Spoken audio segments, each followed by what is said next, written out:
The day after the attack, Leora was alive with energy and whispers. The Telerians had never witnessed a human display such bravery. Kale moved through the city with Lyra by his side, receiving cautious nods, curious stares, and even respectful greetings. Some elders still frowned, worried about tradition, but the people were quietly impressed. Kyle's courage had proven that humans were not weak, not fragile, and certainly not unworthy. Lyra led Kyle to the Hall of Bonds, a towering structure made of crystal and living vines.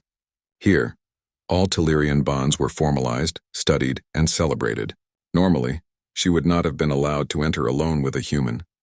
But the elders had agreed, curious to see how this unprecedented bond would unfold. "You need to understand our culture completely if you are to bond with me officially," Lyra said. Her eyes glimmered as sunlight bounced off her hair. "This is not just about feelings. It is about respect, understanding, and commitment to our people." Kyle nodded, eager but nervous. "I want to learn.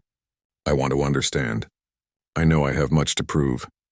The first trial inside the hall was simple in theory but challenging in practice. Each Telerian bond candidate had to navigate the mirror of truth, a hall of reflective surfaces that showed not only the person's face, but the deepest intentions of their heart. Anyone with dishonesty, fear, or hidden agendas would be revealed. As they entered, Kale felt a strange vibration in the air, like the walls themselves were alive. Lyra's hand touched his, and he felt a warm energy spreading through him, steadying his nerves. Reflections of themselves appeared on the mirrored walls. Kale saw himself as a boy alone on Earth, training, failing, learning.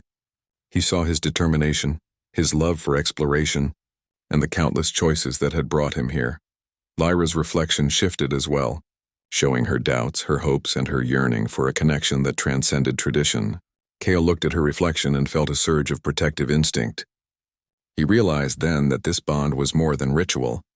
It was a meeting of hearts, a recognition that two beings could lift each other no matter the differences in species or culture. The hall seemed to pulse as they completed the trial. The elders whispered among themselves, clearly astonished. Kale had passed. It was not just human courage. They saw his honesty, his intentions, and his respect for Telerian ways. He was worthy. But even as the celebration began, the distant threat of the rival alien faction loomed. Intelligence reports showed that they were regrouping, planning a larger invasion. The Telerians had the ability to fight, but their technology alone could not match the strategy and adaptability that Kyle brought from humanity. Kyle suggested a bold plan. Combine human tactics with Telerian powers to create a defense strategy unlike anything the invaders had ever seen. Lyra agreed, her excitement palpable. She had begun to trust him completely, not just because of bravery, but because he respected her people and her culture. Over the next few days, they worked tirelessly. Kale studied the city's energy grids, shields, and weaponry, proposing improvements. Lyra communicated with the Telerian defenders, relaying his strategies and enhancing them with her psychic abilities. Their partnership grew stronger, their bond more visible. People began to notice subtle signs, a synchronized movement, a shared glance, an unspoken understanding that seemed almost magical. As the invaders approached again, this time in greater numbers, Kale and Lyra led the city's defense. Ships moved in coordinated patterns, energy shields shifted in anticipation of attacks, and civilians were safely evacuated to underground sanctuaries. Kale's human intuition combined with Lyra's psychic connection to her people created a fluid defense that the attackers could not predict. During the climax of the battle, a massive strike targeted the city's central crystal tower, the heart of Telerian governance. Lyra's psychic energy alone could not stop it in time, but Kale calculated a precise countermeasure. He directed energy pulses to reflect the attack, while Lyra synchronized with the city's shields. The strike was deflected, and the enemy fleet faltered, unable to adjust to the unexpected strategy. The invaders retreated, humiliated, and defeated. Cheers erupted from the Telerians, and Kale felt a warmth spread through him. He had not only survived, but had become a hero, earning respect in a world that had doubted humans. Lyra's hand found his again, and she smiled, her eyes shining with pride and affection. "You see," she said softly, "this bond, it is more than tradition. It is strength. Together we are stronger than anyone imagined." Kale realized she was right. Humans had always believed in innovation, courage, and adaptability. Here, with Lyra, those traits had merged with Tellurian culture to achieve something remarkable. He felt a deep sense of purpose. Humans were capable of extraordinary feats not just for survival, but to inspire others, even alien civilizations. The elders called a formal assembly to witness the bond. The square was filled with Tellurians, all eager to see this unprecedented event. Kale and Lyra stepped forward together, hands entwined. The elders spoke of tradition, of the sacred nature of bonds, and finally of the courage and wisdom Kale had shown. Lyra spoke next, her voice steady and confident. I choose Kale not just for this moment but for all our days. His heart, his courage, and his respect for our people have shown me that bonds are not limited by species.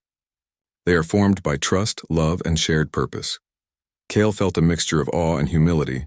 He had faced danger, uncertainty, and cultural barriers, yet he stood here honored and accepted. I accept this bond, he said. I will honor it, learn it, and protect it with all I have. I may be human, but I know now that courage and respect have no boundaries. As they completed the ceremony, a soft light shimmered around them, a sign of the Tellurian bond taking root. The people cheered not just for the union, but for the promise it represented, a future where humans and Tellurians could learn from each other, grow together, and face the universe as allies. After the ceremony, Kale and Lyra walked through the city, now quiet and peaceful. The twin moons reflected on the crystal towers, casting silver and gold hues over the streets. Lyra looked at Kale, her eyes thoughtful. Do you ever wonder what comes next? Kale smiled. I do, but I think that's the point. Life is about challenges, and this bond, it is a challenge I am willing to embrace fully. Humans may not have the history of Tellurians, but we have heart, we have courage, and together, we can do incredible things. Lyra reached for his hand, her fingers intertwining with his. I think you've already proven that. Days turned into weeks, and Kale settled into Tellurian life. He learned their language, their customs, and even their subtle ways of communicating through emotion. He discovered that the Tellurians valued not just strength or tradition, but understanding, empathy, and the courage to change. With Lyra by his side, he felt like he belonged, not as an outsider, but as a bridge between worlds. The bond deepened with each shared experience. They faced new challenges together, helping neighboring settlements, improving defenses, and even mediating disputes among the Tellurians. Kale's human perspective often brought solutions no Tellurian had considered, while Lyra's insight into her people's culture helped Kale navigate delicate situations. One evening, as they watched the twin suns set, Lyra leaned on Kyle's shoulder. Do you think humans are ready for the universe? She asked. Kale chuckled softly. I think humans are always ready. Sometimes they just need the chance to show it, and maybe they need someone like you to guide them. Lyra smiled, her eyes reflecting the fading light. Then we will face it together as partners, not just bonded by ritual, but by choice. Kale squeezed her hand. Yes, together. And so the bond between human and Tellurian became more than a story of tradition or ceremony. It became a symbol of hope, courage, and the extraordinary potential of humans. In a galaxy full of unknowns, Kale had shown that bravery, ingenuity, and empathy could bridge species, cultures, and worlds. The universe had taken notice, and so had Leora. Humans, once outsiders, were now seen as allies, innovators, and heroes. Kale and Lyra stood side by side, ready to face whatever the stars might bring, confident that their bond, unexpected, unprecedented, and extraordinary, would guide them through every challenge. In the end, Kale understood the true meaning of the HFY spirit. It was not just about survival, but about inspiring others, facing the impossible, and proving that humanity, even in the vastness of space, could shine brighter than anyone imagined. The night sky over the city was calm, the stars twinkling as if nothing unusual was about to happen. Yet in the quiet of space, a ship moved silently, its sleek silver surface reflecting the distant sunlight. On board, Princess Lyra of Arendor stared at the holographic map in front of her, her violet eyes scanning every detail. Years had passed since she last saw him, yet the memory of the human who had saved her burned brightly in her mind. His name was Alex Mercer, and she had crossed half the galaxy to find him. Lyra's hand hovered over the control panel. The ship's engines hummed softly, almost like it was alive. Sensing her excitement and determination, she had prepared for this mission for months, studying Earth, its people, and the one man who had changed the course of her life. Alex had been a fighter pilot, brave and quick-thinking, the kind of human who faced danger without hesitation. She remembered how he had risked his life to pull her from the debris of a failing shuttle, how he had refused to leave until she was safe. Almost there, she whispered to herself. The coordinates blinked on the screen, pointing to a city filled with lights and noise. The Earth below seemed so fragile from her vantage point, a tiny blue and green sphere spinning silently through the void. She adjusted the ship's descent, keeping it hidden among the clouds. No one could know she had arrived. Not yet. When she landed in a secluded area near the outskirts of the city, Lyra stepped out. The air was heavier than on Arendor, and the sense of unfamiliar plants and distant fires filled her nose. She pulled her cloak tighter around herself, blending in with the shadows. Her long silver hair shimmered under the streetlights, but she hoped it wouldn't draw too much attention. She had to find him quietly. The first step was always the hardest. Lyra moved through the city, observing humans as they hurried along the streets. They laughed, argued, and worked without knowing that someone from another world was walking among them. Each human she saw reminded her of Alex, though she shook her head at the thought. He had grown older, changed by time, and she would need to find him before anyone else noticed her. Her search took her to places connected to his past. She visited the airbase where he had once been stationed, careful to remain hidden. The base was abandoned now, but she found old records and photographs. In each, Alex's bravery shone through. He was always the first to volunteer for dangerous missions, the first to lend a hand when someone was in trouble. Lyra smiled faintly.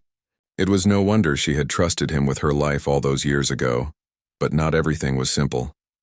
The Earth Defense Agency, tasked with monitoring unusual activity, had already detected her presence. Analysts watched her ship's entry into the atmosphere, though they could not yet understand what it was. Lyra sensed the subtle shift in their attention and quickened her pace. She could not be caught. Her mission was personal, and failure was not an option. As she wandered the streets, Lyra encountered several humans who unknowingly helped her search. A young woman running a small cafe mentioned a man who often visited the town, known for his kindness and courage during past emergencies. Another elderly man spoke of a pilot who had saved many lives during a local disaster. Each clue led her closer. Each clue made her heart beat faster. Lyra finally arrived at a small town nestled between hills and forests. From a distance, she saw a man walking along the main street carrying groceries. He looked ordinary at first, but when he turned, she recognized the familiar features: strong jawline, bright eyes, and a presence that radiated quiet strength. Alex Mercer. He had changed since she last saw him, older but still the same brave soul. Her heart ached with anticipation. She wanted to run to him, to call out his name, but she knew she could not. She had to be careful. If anyone from her planet discovered her presence, the mission would be in danger. She watched him, memorizing his movements, the way he smiled at strangers, the way he carried himself. This was the man who had saved her, and now she was the one who had traveled across galaxies to find him. Just as she stepped closer, a shadow moved across the street. A figure in a long dark cloak approached, moving with precision and purpose. Lyra's stomach tightened. She recognized the aura immediately, a loyalist from Arendor sent to bring her back. His presence here was dangerous. If he found her, he would take her away, and Alex might never understand why she had been hiding.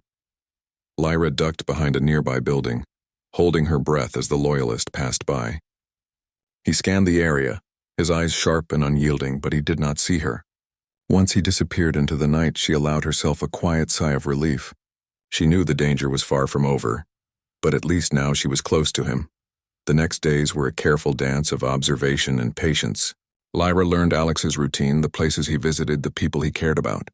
She realized that the man she remembered was not just a hero in the past, he was a hero in the present. Even in ordinary life, he acted with courage, integrity, and compassion. She felt a deeper admiration for him than ever before. One evening, she followed him to a small park.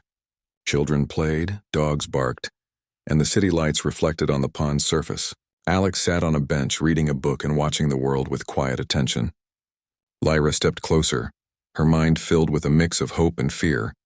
She wanted to reveal herself, but the loyalist could still be near. She waited, her patience stretching, her heart pounding with anticipation. Then, just as she was about to take the final step, the loyalist reappeared. He had tracked her movements, and now he was closer than ever.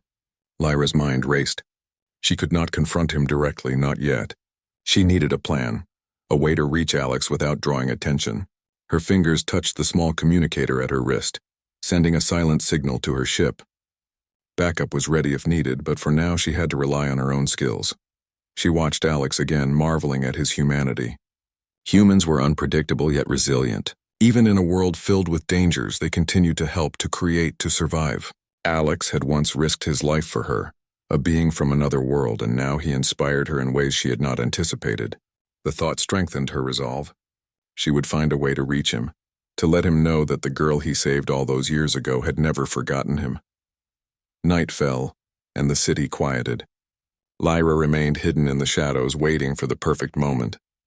She could see Alex in the distance, unaware of her presence, unaware that the galaxy itself had brought her to his doorstep. A soft smile touched her lips. Soon, very soon, they would meet again, but for now she remained patient, cautious, and determined. And then a sudden movement caught her eye.